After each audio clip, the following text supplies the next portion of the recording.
estamos celebrando a 22ª semana do Tempo Comum. Nesse mês que é considerado o mês da Bíblia, a igreja nos convida a aprofundar um pouquinho o nosso conhecimento sobre a Palavra de Deus. É muito triste e às vezes até preocupante o fato de que tantos católicos ainda estejam alheios ao conhecimento da Palavra de Deus. Se nós pararmos para lembrar de uma frase dita por São Jerônimo, que foi quem traduziu a Bíblia para o latim, São Jerônimo que foi quem trouxe para o mês de setembro o dia da Bíblia, ele dizia: a medida do nosso conhecimento da Bíblia é a medida do nosso conhecimento de Jesus Cristo. Para você saber o tanto que você conhece de Jesus, você precisa avaliar o tanto que você conhece da Bíblia. Quem conhece pouco a Bíblia, conhece pouco Jesus. Quem conhece muito a Bíblia, conhece muito Jesus. Então São Jerônimo vem nos ensinar a colocar esse termômetro do conhecimento de Cristo através da Bíblia. E no meu ponto de vista, esse é um dos graves problemas que nós católicos carregamos. Uma dificuldade com a Palavra de Deus. A maioria de nós católicos até temos Bíblia em casa, mas se você for fazer uma pesquisa, menos de 30% dos católicos, em geral, leem, estudam a Bíblia em casa. A maioria dos católicos se contenta com aquilo que recebem nas missas sobre a Bíblia. E por isso o nosso conhecimento bíblico fica um pouco prejudicado. Porque a palavra de Deus, ela não existe apenas para ser usada dentro da igreja, mas também na sua casa, no seu trabalho, nos ambientes em que você estiver. Nós queremos inclusive incentivar você, exortar você, para que pelo menos no mês da Bíblia, você procure ler mais a Bíblia. Você procure ter acesso a esse texto, a essa fonte viva de riqueza, de sabedoria e de espiritualidade para a igreja. A palavra de Deus não foi criada, não foi instituída, não foi escrita para viver num instante, empoeirada, esquecida, largada. A palavra de Deus foi escrita para que você pudesse ler, para que você pudesse até decorar, entranhar no seu coração essas letras, essas palavras, essa mensagem, porque essa palavra é palavra de vida.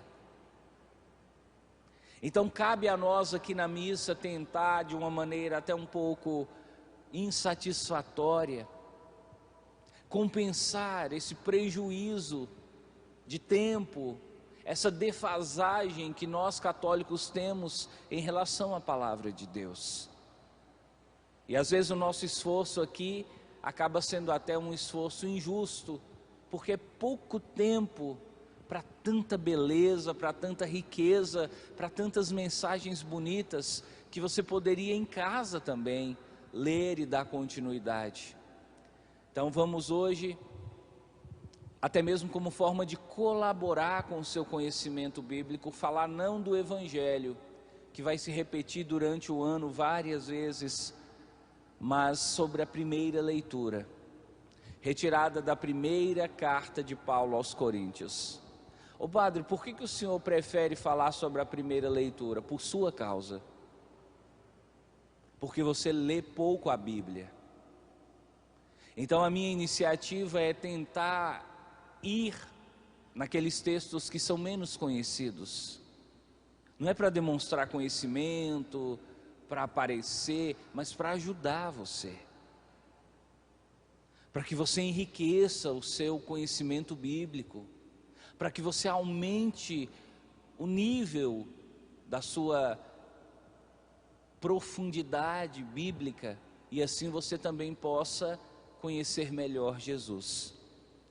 Esse texto da primeira leitura, retirado da primeira carta de Paulo aos Coríntios, nos faz lembrar de uma coisa. Aproveitar que é o mês da Bíblia, quero que você guarde essa informação. A Bíblia toda tem 73 livros. Todos os livros da Bíblia formam o número 73. Desses 73 livros, nós temos os que fazem parte do Antigo Testamento e os que fazem parte do Novo Testamento. O Antigo Testamento são 46 livros. Então você percebe, a maioria fica no Antigo Testamento. E o Novo Testamento são 27 livros. E aí, se você somar 46 do Antigo, 27 do Novo, vai dar exatamente o número que o padre ensinou para você. Dos 27 livros do Novo Testamento, 13 são cartas de Paulo. E dessas 13 cartas de Paulo, 2 ele dedicou aos coríntios. Quem são os coríntios, padre? Os coríntios são uma comunidade que vivia em uma cidade chamada Corinto. Essa cidade hoje não existe mais, é apenas um sítio arqueológico lá na Grécia. Mas no tempo de Paulo essa cidade era famosa, era uma cidade grande, era uma cidade populosa. E de todos os lugares que Paulo visitou, talvez Corinto seja o lugar que mais marcou o seu coração. Paulo fez 3 viagens pelo mundo. E nessas 3 viagens, o lugar que ele mais ficou hospedado foi em Corinto. Ele criou um afeto muito grande pelo povo de lá. Por isso ele escreveu 2 cartas a essa comunidade. E na primeira carta, que foi proclamada na liturgia de hoje, Paulo vai falar com os coríntios sobre os 2 tipos de homens que existem na terra. Para Paulo, só existem 2 categorias de homens, ou seja, de seres humanos: os homens psíquicos e os homens espirituais. Eu quero até que você tente se identificar durante essa explicação, tentando descobrir: eu sou mais psíquico ou eu sou mais espiritual? O meu irmão, a minha irmã, o meu pai, a minha mãe, é mais psíquico ou é mais espiritual? O próprio nome psíquico nos faz lembrar da psique, da mente. Então o homem psíquico é um homem que usa mais a mente, a razão, e que quer entender tudo, e que quer que tudo seja provado pela ciência, pela razão, pelo conhecimento, empirismo. O homem psíquico, ele só acredita se tiver prova. Por isso o homem psíquico, diz Paulo, não conhece a Deus. O homem psíquico tem dificuldade de acreditar em milagre. O homem psíquico tem dificuldade de acreditar em curas. O homem psíquico tem dificuldade de acreditar nos mistérios de Deus, porque ele só acredita no que ele consegue com a mente processar, racionalizar e comprovar. O mundo está se enchendo de homens psíquicos. As faculdades são talvez a fábrica de homens psíquicos. E você pode observar isso quando os nossos jovens, muitas vezes cheios de fé, entram na faculdade.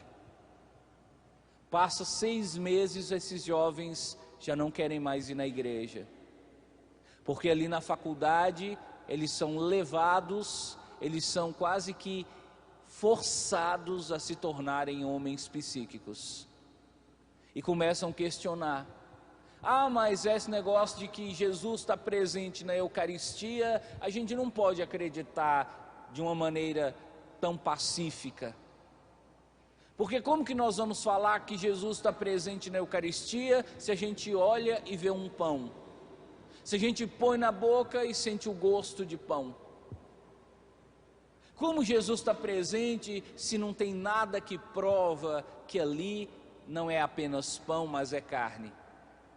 Então o homem psíquico vai tomando conta da sociedade, vai tomando conta de fiéis dentro da igreja e, cuidado, vai tomando conta até de padres. Tem padres que se deixaram tornar-se homens psíquicos. Não acreditam na Eucaristia, não acreditam em milagres, não acreditam em curas, só acreditam no que a ciência pode explicar. Paulo, em relação ao homem psíquico, diz: ele não alcança Deus, porque Deus está no campo que ultrapassa a razão. Deus está localizado em uma posição onde a mente humana não é capaz de chegar. Então, para entender a Deus, para acreditar em Deus, às vezes você precisa ir além da razão. E aí Paulo fala então do homem espiritual. Qual é a diferença que o homem espiritual tem? O homem espiritual, ele usa a razão, mas o homem espiritual se deixa guiar pelo Espírito. E não é o Espírito, a alma que cada um de nós tem, mas é o Espírito Santo que foi dado por Deus a todos aqueles que o amam. Na carta aos Romanos, Paulo diz assim: a prova de que nós somos filhos de Deus é que Ele enviou o Espírito Santo aos nossos corações. Então, se você é cristão, você tem o Espírito Santo. Se você foi batizado, você recebeu o Espírito Santo. O homem espiritual se utiliza, se vale desse Espírito Santo que ele recebeu, para entender o mundo, para entender a vida. O homem espiritual, quando ele lê um jornal, quando ele assiste a televisão, ele assiste segundo o Espírito que ele recebeu. Quando ele vai interpretar uma notícia, ele interpreta segundo o Espírito que ele recebeu. Quando ele vem à igreja, quando ele participa da missa, ele participa segundo o Espírito que ele recebeu. E esse Espírito, que é o mesmo Espírito que habita em Deus, é o Espírito que nos dá o conhecimento dos mistérios de Deus. Hoje a igreja, querido, quer convidar você a ser mais espiritual e menos psíquico. Hoje a igreja quer mostrar para você que os verdadeiros seguidores de Jesus não são homens psíquicos, homens carnais, são homens espirituais, que enxergam a vida pelos olhos da fé, através do Espírito Santo. Que esse Espírito Santo habite em seu coração, que esse Espírito Santo te ajude a enxergar o mundo com os olhos de Deus e perceber que tudo aqui é passageiro. A única coisa que não passa é o amor, é a esperança, é a fé. Louvado seja nosso Senhor Jesus Cristo.